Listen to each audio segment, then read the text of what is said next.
सर्दी की एक ठंडी रात थी। हल्की बारिश की बूंदें सन्नाटे को और गहरा बना रही थीं। शहर से दूर एक सुनसान सड़क पर एक कार धीरे धीरे आगे बढ़ रही थी।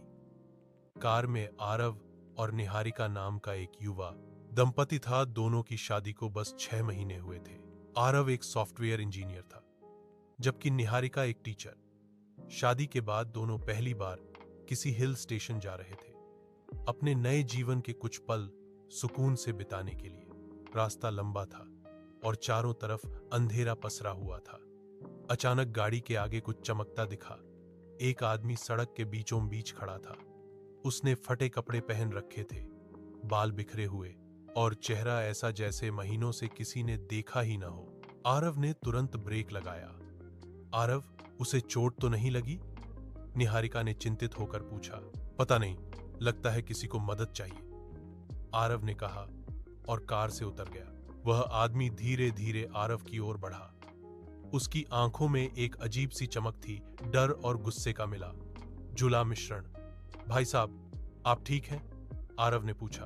उस आदमी ने कुछ नहीं कहा, बस मुस्कुराया, एक ऐसी मुस्कान जिसमें सन्नाटा और खतरा दोनों छिपे थे। फिर उसने कहा, तुम दोनों बहुत खुश लग रहे हो, क्या मैं भी थोड़ी देर तुम्हारे साथ चल सकता हूं? आरव को झिझक हुई, लेकिन बारिश तेज हो रही थी।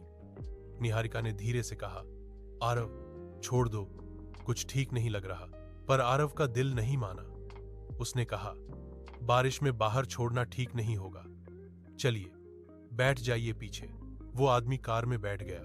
उसका नाम कबीर बताया, लेकिन उसकी निगाहें बार बार रियर मिरर में झांक रही थीं, जैसे कुछ खोज रही हों। थोड़ी देर तक सब खामोश रहे। निहारिका ने पूछा, आप कहां जा रहे हैं? कबीर ने धीमे से कहा, जहां दर्द खत्म होता है। उसके जवाब से दोनों सन्न रह गए। आरव ने हौसी में बात बदलने की कोशिश की। अरे, ये तो बड़ी फिलॉसफी की बात कर दी आपने।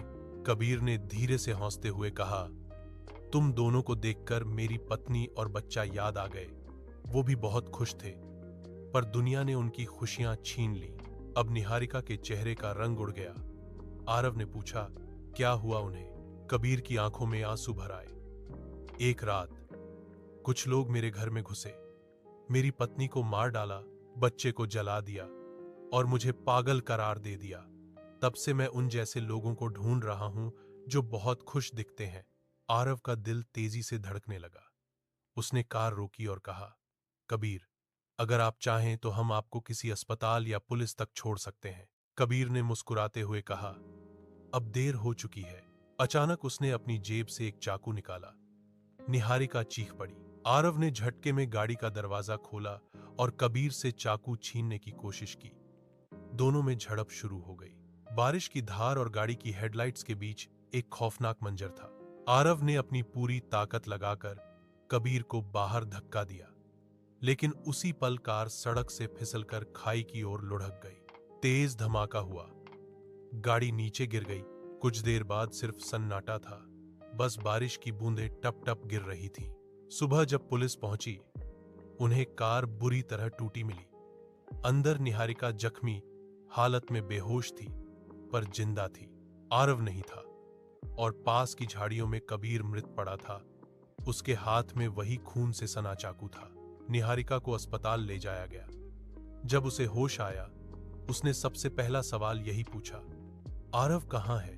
पुलिस ने बताया, शायद आपको बचाते हुए वो नीचे गिर गया, पर उसकी वजह से आप बच गईं। निहारिका की आंखों से आंसू झरझर बहने लगे। वो खिड़की से बाहर देखती रही। बारिश अब भी हो रही थी।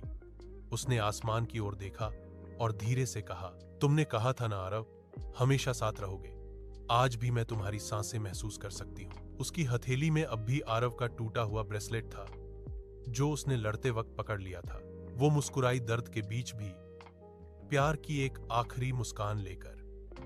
बाहर बारिश रुक गई थी, पर निहारिका की आंखों में तूफान अब भी था।